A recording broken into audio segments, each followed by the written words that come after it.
I just realized I clicked live and then I forgot to wear my crown. But whatever. It's all good. I have my earrings. Okay. Welcome to our Game of Thrones House of the Dragon after show episode 5. It is dubbed We Light the Way, which was a darkly lit episode, at least on my TV it was. So we do this every single week. So make sure you hit the subscribe button, hit the bell so that YouTube can notify you when we're going live. And I'm here joined by Andres in his lovely Targaryen wig, and also Sailor Tortilla, aka Age, who is in the dark. She is not lighting the way; she's darkening the way. She's darkening the doorsteps, is what she's doing. So there she is, right there. Anything else that I miss? Okay, good. I'll go ahead with the recap really quickly. Episode 5. So we start the show, we're on this ship. No, actually I messed up. We start out over at the Vale, where we see somebody who is hunting and she's riding on her horse. Who is this mysterious person? Oh, it seems to be Lady Rhea. This is the wife that we kept hearing about. This is Daemon's wife who he hates, and he kept saying that she's ugly, and I have to say she's so not ugly. He just doesn't like her. She wasn't ugly in my opinion. And then what had happened was they meet. I mean, this is obviously a marriage of convenience. They are not at all like even friendly with each other. He basically kind of kills her. She does get hurt and crushed by her horse, so like she breaks her arm and she can't get up. But then he pretty much like finishes the job. It is of course off camera, so we don't really know, but like he can, it implies it heavily. And then we see the family, the Targaryen family, they are traveling all the way to Driftmark to make this alliance for the marriage between Rhaenyra and Laenor.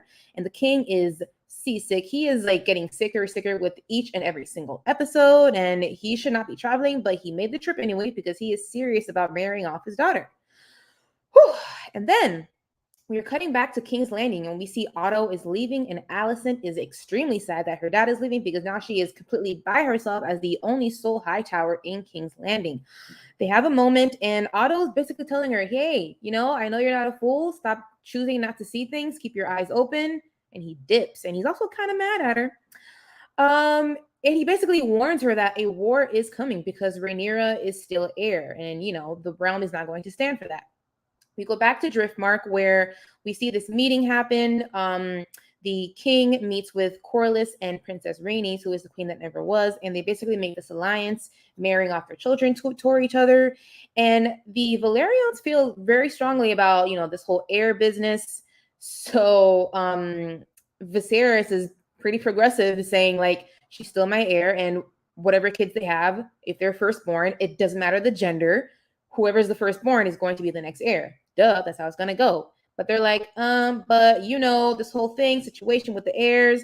So he goes into a compromise saying they will be born Velaryons, and then whenever they are ready to ascend the throne, they will become Targaryens because they felt very strong about the whole like last name situation. So he came up with a compromise, which wasn't too bad. I was proud of him for making a decision on his own.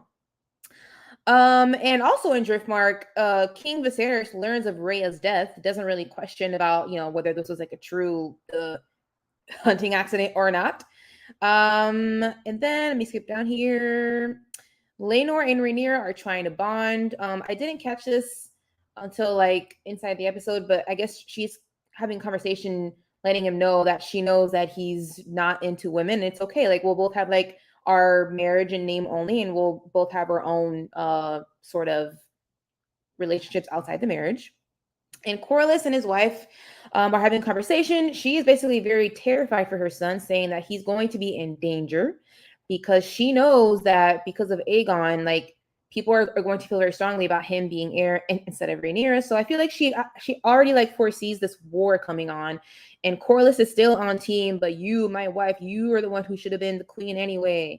And then we go cut back to Criston and Rhaenyra, and they're having a talk on the ship, and he basically is letting her know that he is in love with her and he wants to run away with her. And in a very non-rogue move, Rhaenyra refuses to run away because she does feel the duty of the throne at her back. And she is like, no, but we can still be together. And he is so hurt by this because he felt like he broke his oath. So he thought he could mend it by marrying her, but She can't get married to him, so now he is really, really hurt, which we will see the repercussions of that later on in the episode. Viserys comes back to King's Landing. Alicent summons Criston, and to my surprise, he confesses to deflowering. I hate that term, but I just had to use it here. He confesses to sleeping with Rhaenyra. This actually surprised me because, like, I feel like I'll explain why in our discussion.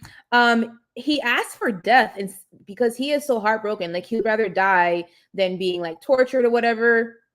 And we see Alicent just like tells him, it's okay, run along. So I feel like she's holding on to this secret and letting it fester. Is she planning something? We don't know. And then we're cutting straight to the pre-wedding party where there's a lot of things happening. Literally, like, my eyes were going like this. There's a conversation here. There's a conversation here. Daemon shows up. And then Alicent enters super late, apparently offending some people. And she is wearing a green dress, which is very significant that we will get into. And then Daemon's wife's cousin knows that Daemon apparently is a murderer somehow. He just knows that fact. He kind of like implies, like, I know what you did. And then Daemon demands his inheritance, which I'm surprised that the cousin didn't realize that now everything goes to him. That was weird. I feel like that should have been an obvious thing if you're related to her. And then it seems like Rhaenyra Valerion and Daemon were kind of like flirting. Is that like his future wife? Maybe. And then Laenor's paramour, who is Sir Joffrey, tells Laenor who Criston is. So he's basically like, oh, I've spotted the man that she actually loves. It's fine. Like, we both have secrets. We're cool. We're good. So then we see the paramour go to Criston saying, hey, I know who you are. This is who I am.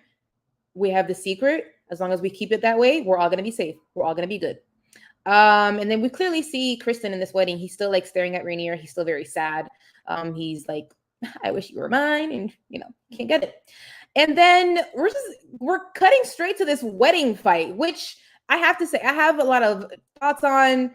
We'll get to it, but at this wedding fight, what happens is there is a murder, because you can't have a Game of Thrones wedding, it is known, without having at least one person murdered.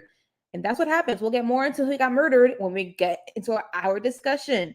And then towards the end, Criston Cole is about to kill himself because after him himself committing a murder and also being heartbroken at Rhaenyra's refusal of him, he just wants to die. And then we also see Queen Alicent enters and she stops him from killing himself, I presume. I'm guessing he's not going to kill himself because they both share this deep, dark secret about Rhaenyra's virtue and whatnot. And then we're also cross-cutting with the marriage. I think he speeds up because it was supposed to be like a pre-wedding party, but this wedding party murder scene turns into an actual wedding. So then we see Rhaenyra gets married to Laenor. Laenor is very sad because he has lost his lover now. And then the episode ends with Viserys falling. This man is just getting sicker and sicker, so I'm not surprised that he fell at this wedding. His heart and his soul cannot take it any longer. And that's how we end We Light the Way. Woo! That was a lot.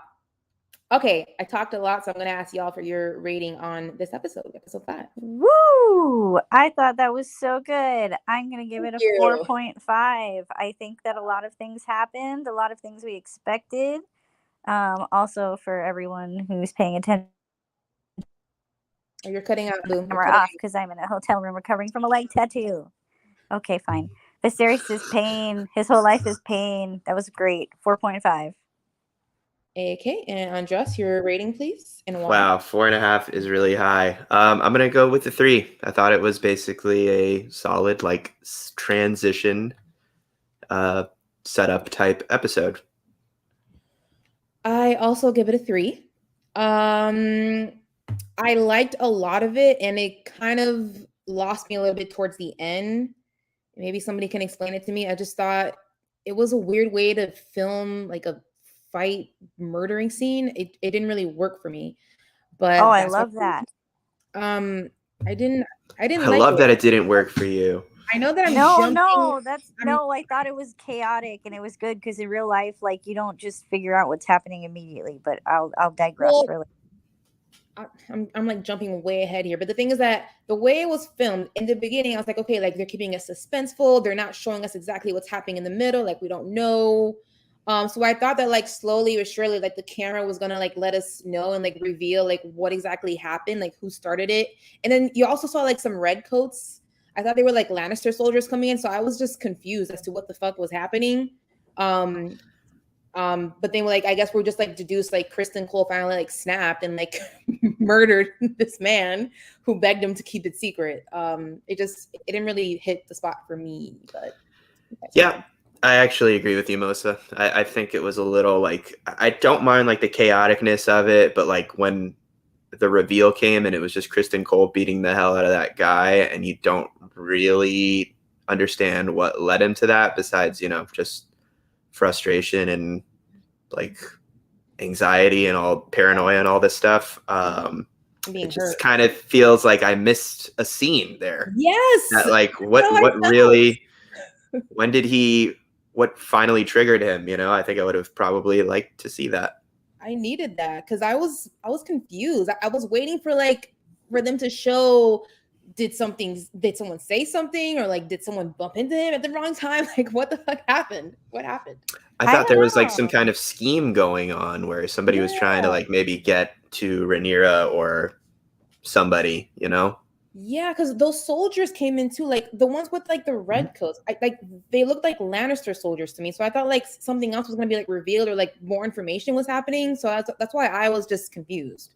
I like the confusion, and I like that our brains can kind of fill in the blanks, because it could just innocently be, hey, I know your secret, and Sir Criston has absolutely no fucking chill and just lost his shit. That could be all. Yeah, that feels like that's all it was. I feel bad for that guy. He just seemed like he was gonna be chill with everyone. Like, hey, 4 of us. It's gonna be fun. He was literally playing the Game of Thrones, and Sir Criston had no idea what TV show he was on. Yeah, he was. Yeah, he was the one kind of like living in the way to put it.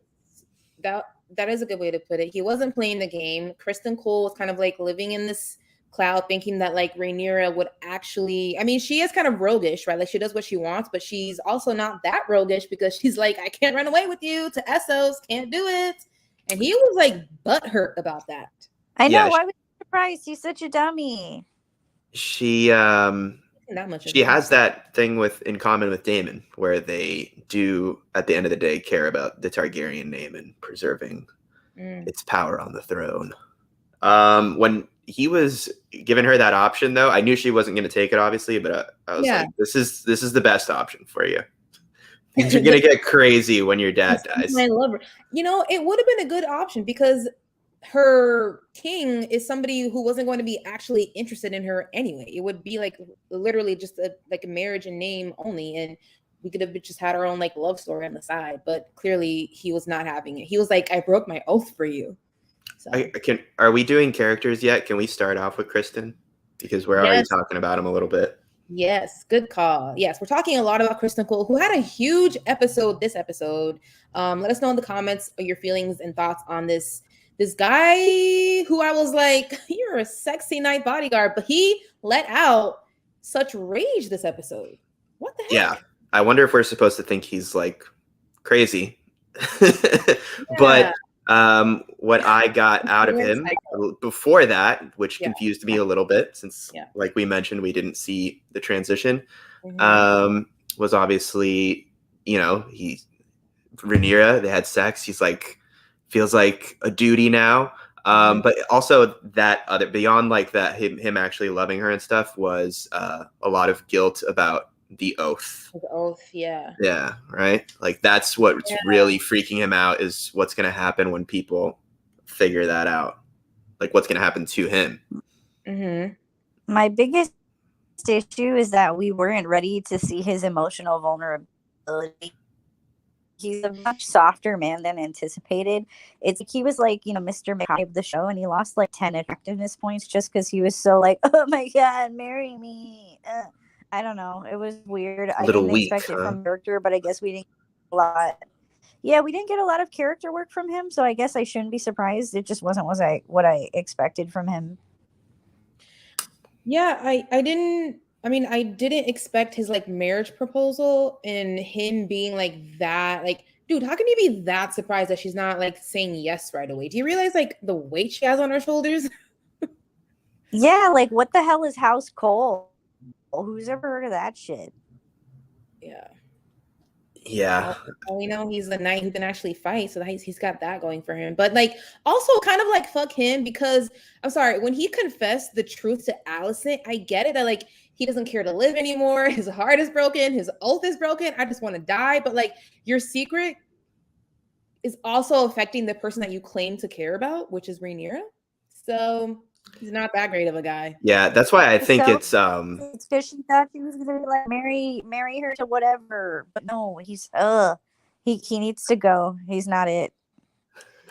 well, yeah, that's why I think it was maybe more so the guilt about the oath in general than his love for Rhaenyra. I think that played a yes, dragons forever. I was like, what the fuck was that with Criston Cole? Same. He went all ragey murdery, literally. Yeah, he's freaking out. I think maybe he really did feel like his whole purpose in life was the Kingsguard once he made that oath. And then once he broke it, he felt like maybe my purpose is like Rhaenyra. And once he felt like he didn't have either, he was really lost. And that scene where he confessed was pretty funny, I have to say, because you see it coming the whole time, because Alicent won't say Daemon's name. Like, she won't make it clear she's trying to ask about Daemon. She's trying to ask about whether he knows that Rhaenyra, if Rhaenyra and Daemon got together. So the way they film it leading up is like so like comical. I'm just like, oh God, I see the misunderstanding like playing out right in front of my eyes. There's only one way this scene is going to end. I have to say, I didn't see it coming, him confessing it. I guess I underestimated how strongly he felt about all of the guilt that he was dealing with. But yeah. And like, he's kind of scary because he murdered somebody just like by beating their face into the ground. Like, he's dangerous. Yeah, it reminded me of the Mountain. Yeah. It was you put it in a good way. It's a good reminder of what a like serious fighter he is, because that is why he was picked in the first place. Yeah, because he can fight. So yeah, sorry y'all, we jumped all the way to like that crazy ending and focused a lot on Criston Cole, and I'm sure we'll get back to him, but let's talk about some of the other things that happened in this episode. This episode really is centered around Rhaenyra and her being betrothed to her cousin, Laenor Velaryon. And it seems like they're going good and friendly. They're having an agreement about how, you know, we can just both just live our lives. It's fine. But we see his parents are kind of like, well, his mom is kind of like doubting it. She's probably, I feel like it's probably going to come, you know, true to life. Like it's going to be a problem, and it's going to cause a war because of the heir, and he's going to be in danger. People are going to want to kill them all because they want Aegon. So what are your guys' thoughts on the whole betrothal and Rhaenyra and Rhaenys and Corlys? Rhaenyra didn't get a lot of stuff to do this episode, but I think it's just like, you know, she's just here to be a pawn in this episode, but like the real actors are, man, Corlys, is he disrespecting the king or not? I'm just kind of like, what is this whole thing? And then will her marriage work out? It would have if what's his face had his boy toy still, but now he's just gonna be a sad boy. I don't know. I'm interested what's gonna happen though. I kind of agree with you that Rhaenyra didn't have much to do this episode. Kind of stinks. It seems like it's going to be the last one we get with this actress. Seems like there's going to be a time jump after this. So it stinks that you know, that this was the last episode for her, because I do agree with you that she didn't really do much. She was just kind of going through the motions, doing her duty, and getting married to this new guy. The next 5 are with the adult actors. So this was the last time we see Millie Alcock. But we never know. Maybe they'll do like flashbacks in the future episodes. Well, we did have a scene with her and Daemon at her pre-wedding party, which I kind of missed towards the end of the conversation, so y'all can refresh me. But he was basically like, you don't want this, really? Like, do you know, like, she was saying like, take me to Dragonstone, like, but was she saying it like seriously, or was she like, I dare you to? And like, I wasn't sure. It's almost like she was saying it You're followed cutting through out. last Losing time. you. He We're decided to fuck losing you. around, so she's like, Cutting do out it, see what boost. happens. Haha, you won't. We Oh, missed the shit. whole I first just half of Yeah. what you said. him to do something. Repeat yourself. What did you say? Oh, it's okay. It's like she was daring him to do something that she knew he wouldn't do, because she was like throwing it like last time you couldn't finish, so like you're just gonna do something you're not. It's like she's So she's not like taking him seriously, right? Yeah, I agree. I feel like it was like a power play. Mm-hmm. Like, you won't do this, basically. And it's good that you reminded me of that, because obviously the way they filmed it and set it up, you see it through kind of Viserys's POV. They're about to like He's kiss like or something. He's and like then, so nervous. yeah, they're about to like kiss, and then I guess people get in the way, and then all of a sudden, Criston Cole is beating the hell out of people. I don't know. I was surprised. I was okay. Literally, my mouth was like this when Daemon was grabbing her face, looking like he was going for the kiss. I was like, dude, are you serious at this wedding? You really don't care that much? I thought he was gonna go for it, but then we don't see it because the fight happens. I don't even know. Yeah, it was strange. Dragons Forever thinks it was seriously. Okay, we'll have different. Well, I do think she's into her uncle. Like, I think she's seriously into him. I think they're in love. I think they're actually in love, but like they also have like this. I hate you because I love you and I can't be with you. Wait, you would use the love word? You would call it it's love? all lust. But see, Daemon is. I'd say yeah. I'm closer to lust than love. I don't think they love each other. I think he's a bad apple. I think there's a lot of interesting power dynamics between them that leads to a lot of sexual tension.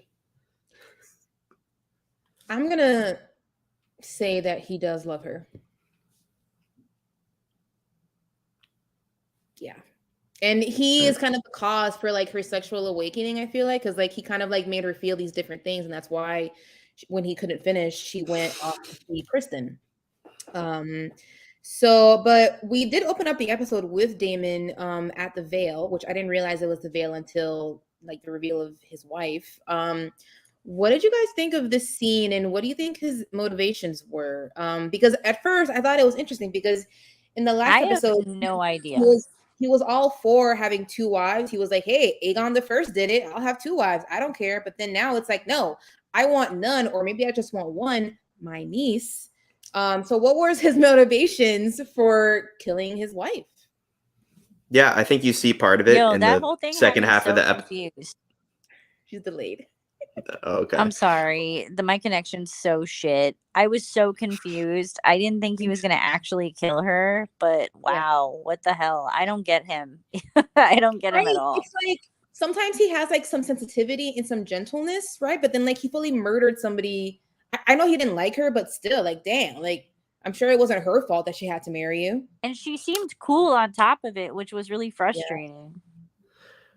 Well, it looked familiar to me. What looks familiar to you, Dragons Forever? Yeah, maybe you can expand on that, Dragons Forever.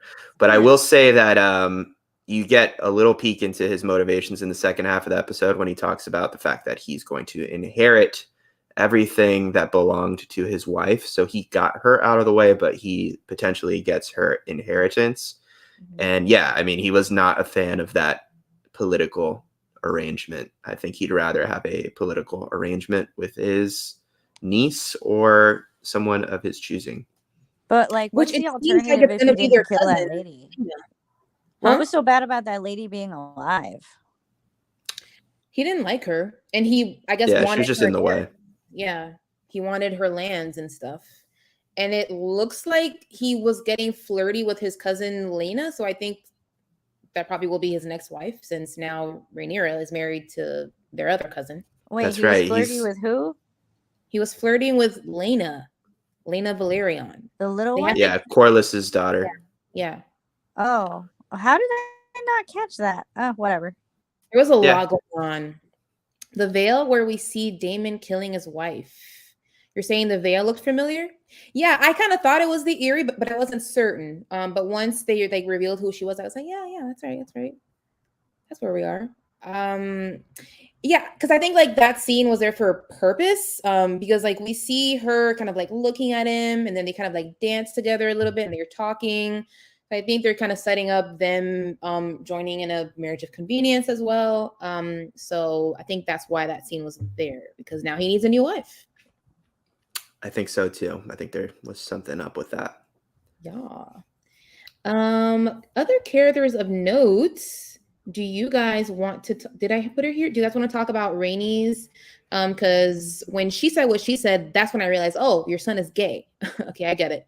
And then she talked about how she's scared for her son because of Aegon Targaryen. What do you guys think about her scene with her husband, Corlys Valeryon? Can I just say I always hate the way they do her hair. They always do her so dirty. Looks like mine.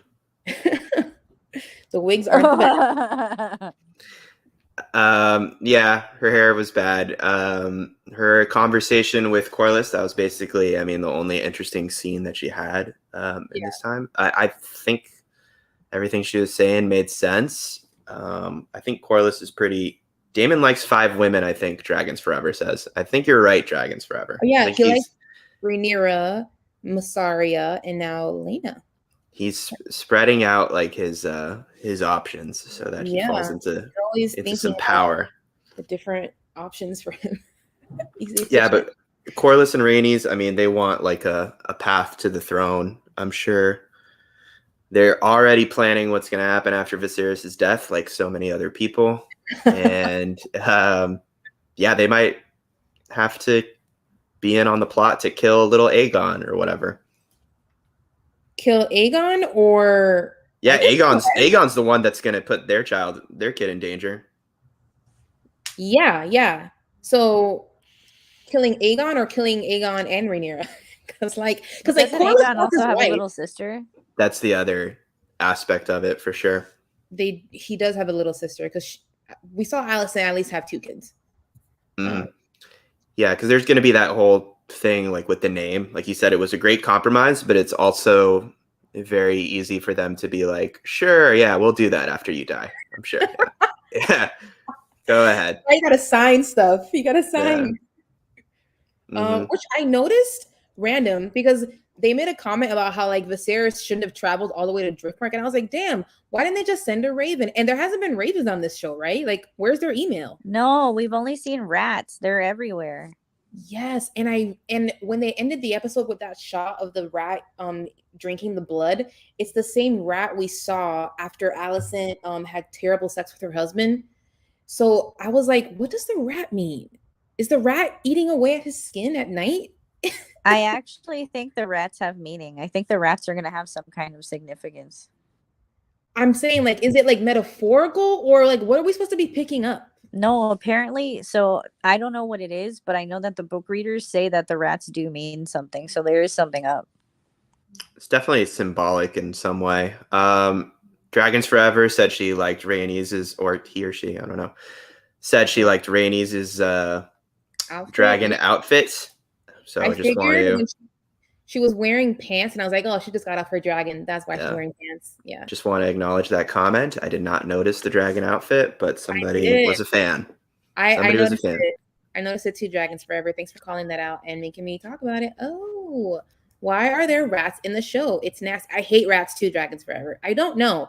We're thinking it is symbolic, but Age is telling us that they will come into play somehow in the future. We'll see. Maybe the dragons eat the rats.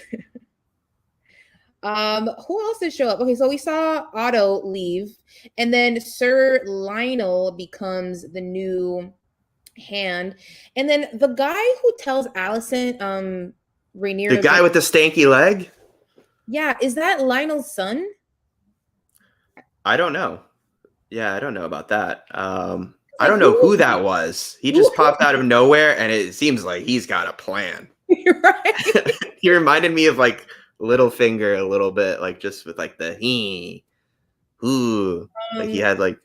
I used to love when Game of Thrones did this, because I think like adding like the little characters who have moments makes the world richer. But he did come out kind of like, did you know she drank the tea? I know. I wish I would have had like a little bit of context to who he was. Yeah, He was who just the some hell is guy in the that? garden. Who is Some that guy in the garden with a bad leg. I know that Alicent said who he was, which was why I think he's the Hand's son, but I'm not sure. We gotta rewatch it. And then later on, he's the guy that's like, this means war. Yes, her wearing green. Damn. So I watched inside the episode, and Ryan Condal, the showrunner, was talking about how we did explain it on the show, but it basically means a little bit more than that, because now that I guess she knows the truth about Rhaenyra, and she's like the only Hightower there, she's basically is finally taking on her queenly position, and I guess like being less shy about it and like making it known like, I'm here and I know things, here I am. So that explains that scene. And I know like the green meant something, because I realized that she's wearing a lot more Targaryen colors, with like the black and the red, but she also wears blue sometimes.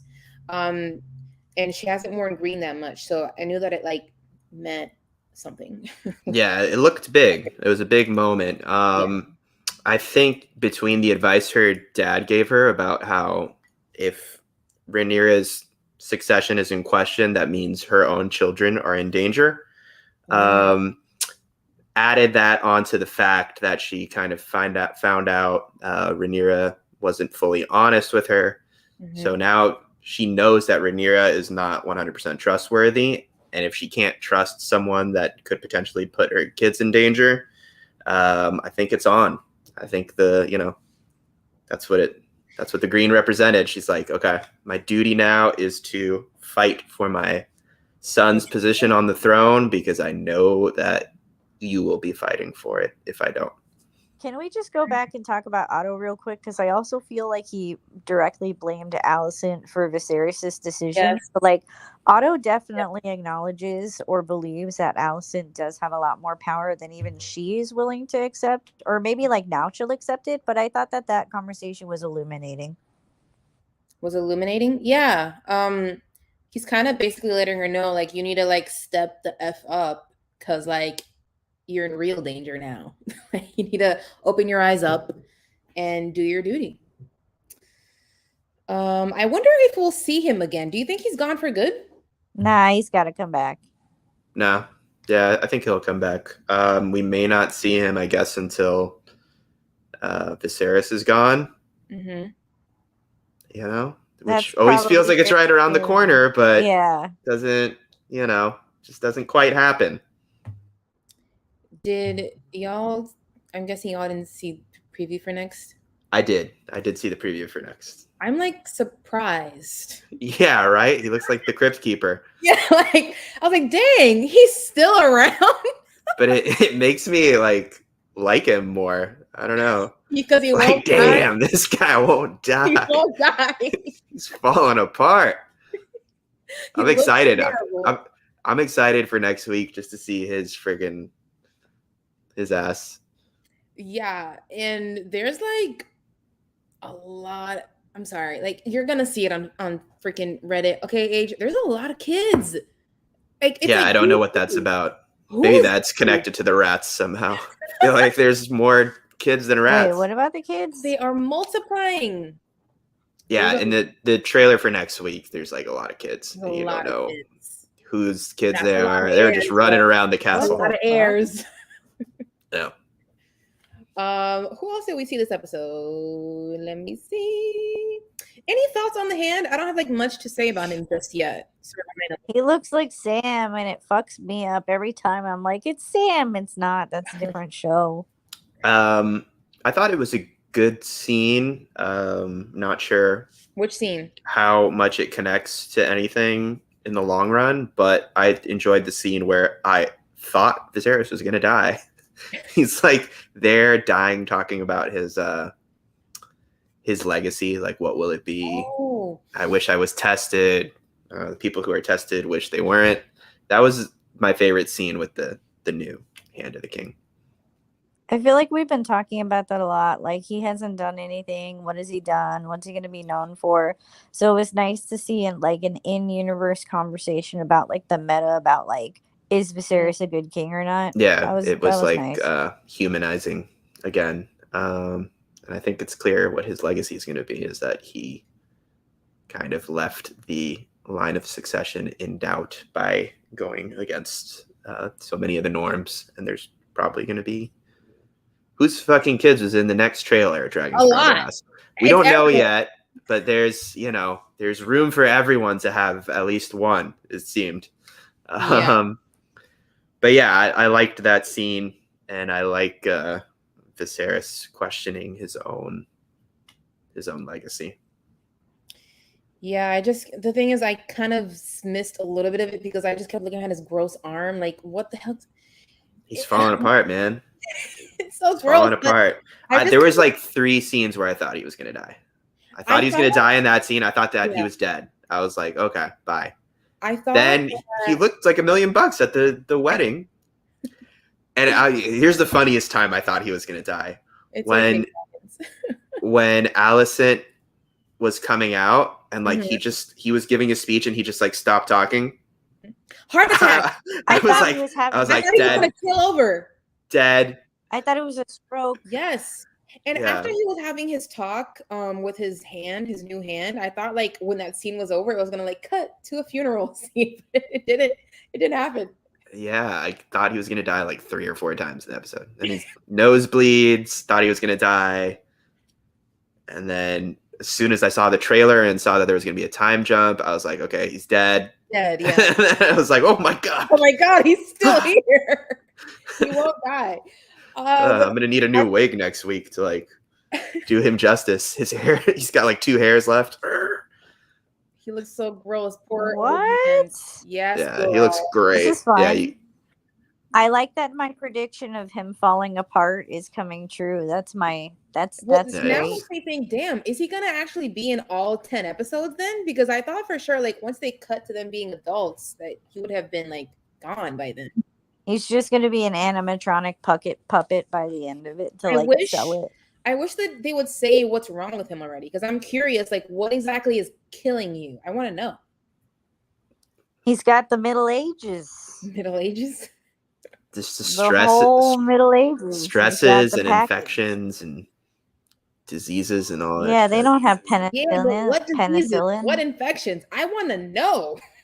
It could be staph, man. It could just be something as simple as staph. They don't have any antibiotics. They just have milk of the poppy. Before we jump into our MVP of the episode, Rhaenyra Valeryon, any thoughts? My poor man. I know. I felt so bad for him. You felt bad for him? Oh, because he lost his lover at the end. Yeah, and I don't feel like his dude did anything. And no, he didn't deserve what he got. Like, he was cool. He was like lover wasn't anything out of the secrets. ordinary. Yeah. His paramour was cool because he was like, I know your secret, you know mine. It's all good. Yeah, man, that Criston thing really caught me by surprise. I wish they would have shown a little bit more to help me understand what exactly was the exact trigger moment. And I feel like I was just kind of getting to know that dude that he killed. Yeah. And Rhaenyra, man, I feel bad for him. Sorry, that sucks. And then he's just up there, and then he's just up. Bad. Yeah, we all have to. He's just up there in the next scene too, just like getting married, like you know, like he just did it. Nothing. His plans didn't change. Someone else wants to know what Viserys has, and I thought he was gonna die. So did I. So did we all, basically. Yeah, the common theme. Rhaenyra Valeryon, sorry dude, he lost his name was Joffrey, by the way. Poor guy. The guy's name was Joffrey? Yeah. Second Game of Thrones wedding where Joffrey dies. Oh my gosh. I felt that a little bit at the end when like everything went crazy. I was like, oh, there's like a little bit of pressure to make this like one of those Chris Dang, it's going to be his villain story. Oh yeah, maybe Rhaenyra ends up being a villain. I felt like there was a little pressure to like have this live up to some of the best like wedding episodes, you know, like this is a wedding episode. It's gotta be crazy. That's what what they said inside the episode. Yeah. They were like, it's a wedding, Game of Thrones, it has to go wrong somehow. Yeah, it was cool, but except the end. Little, yeah, it was felt a little forced. Felt Yes, a little forced for sure. I agree. And I did want to bring up something else that I thought was weird was Criston Cole is like this knight and he has this really upstanding position and he ends up murdering a guest at this festivity where everybody's supposed to be like safe. But like he doesn't suffer any repercussions. Like they don't take him away to a cell long enough because like he goes to the Godswood because he's sad and he wants to die, but he doesn't get arrested. I thought that was very odd. So yeah, I mean, I can see with the queen coming to like bail him out at the end, they could come up with some story about why that guy needed to be killed to protect someone, you know, right? Like they could get him out of it. Yeah, but I'm saying that like I'm surprised he wasn't like taken in custody like right away. Like he killed someone and nobody knows why. Well, I mean, he's the king's guard. Who's gonna grab him? He just ran away and was gonna go kill himself. The other guards, because Sir Harwin, who has like a thing with Rhaenyra, because I remember like in the last episode he knows who she is and he lets her go when he spots her in the alley, which I thought, oh, that's who are you and why are you letting her go? But then in this episode he signals to Sir Lionel signals to Harwin, who's kind of smirking and makes sure to go to Rhaenyra and pulls her away to protect her. So like that's another thing that I don't get. Like what is going on there? Yeah, it was.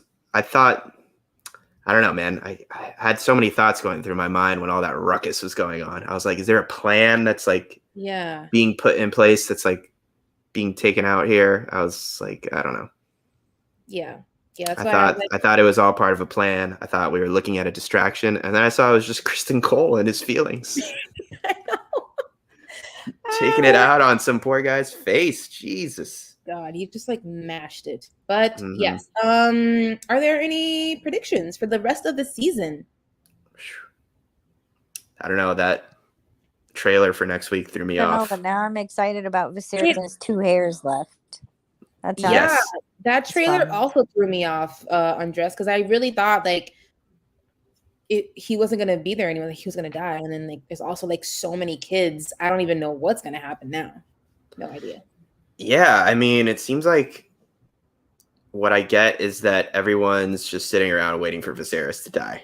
And obviously that's going to be a big deal. But I don't really know when it's going to happen or what's going to, like, kudos. I do not know what to expect. Yeah, kudos to the show. Dragons Forever said the end was a little fucked up. No, I think the queen has something else in store for her. That's what I think too. Like, I think she's maybe, but I don't know what she's planning. That's because her leverage. Yeah, but the thing is, since she is like so about the realm, like I figured, like it makes sense for her to keep the secret and not like, you know, tell the king and like ruin the plans for the marriage. Like that makes sense. But she is stopping him. Like she's also not punishing Criston Cole for taking her virtue away. So I'm curious about that as well. Chris Dang, agree. Trailer kind of spoiled my predictions, which is I guess good. Like now, like we really don't know what to expect. So kudos to them for real. Yeah. And yeah, I think the queen wants Criston Cole around like in the long term because of that secret. As a spy, maybe. Because now he's going to be mad at Rhaenyra for not taking him as a husband. So now she could be like, he could be her spy. There's a lot of possibilities. Yeah. All right. Time has come for MVP of the episode. Dragons Forever and Chris Dang, please let us know your MVP of the episode. I gotta think. I don't have an MVP. I just have a sad boy of the episode, which is Laenor. He's number 1 now. Oh, so he's number 1 in your heart because your thoughts and prayers are with him. Yeah, he's probably gonna die horribly, but who knows? My MVP of the episode, you know, I wish the writers, editors, directors, whoever would have done a little bit better job with the missing piece here, but I think Criston Cole is the MVP. I feel like his storyline drove the episode forward, which is usually what I base my MVP on, or if there was a nice like character development. And I think he kind of had both. Like I think you learned a bit more about him in this episode, and I think that his storyline definitely had the most impact on the plot of this episode. So my MVP goes to Criston Cole. Chris Dang said everyone did well, so kind of hard to pick an MVP. That's fair. Yeah, I mean, it's like a fair reason on dress. It really was like Criston heavy. I feel like my reasonings, I don't really have like reasons. I go with like my gut. Just go with the gut. Say something.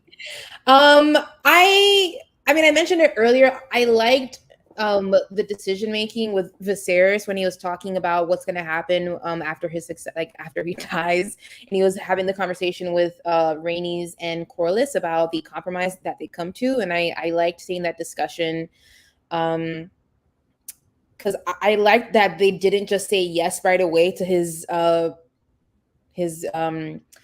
idea about the proposal, and they were like, wait, let's talk, let's negotiate and talk about this. And then Viserys is like taken aback a little bit, but then he talks through it, and then he sets up the rules, like, you know, they could be Velaryons, but then they'll be Targaryens. So I like that. And because I know like he doesn't die just yet, he's still sticking around. I'll just give him, just makes it more interesting. It does. It's like, what else is he gonna do?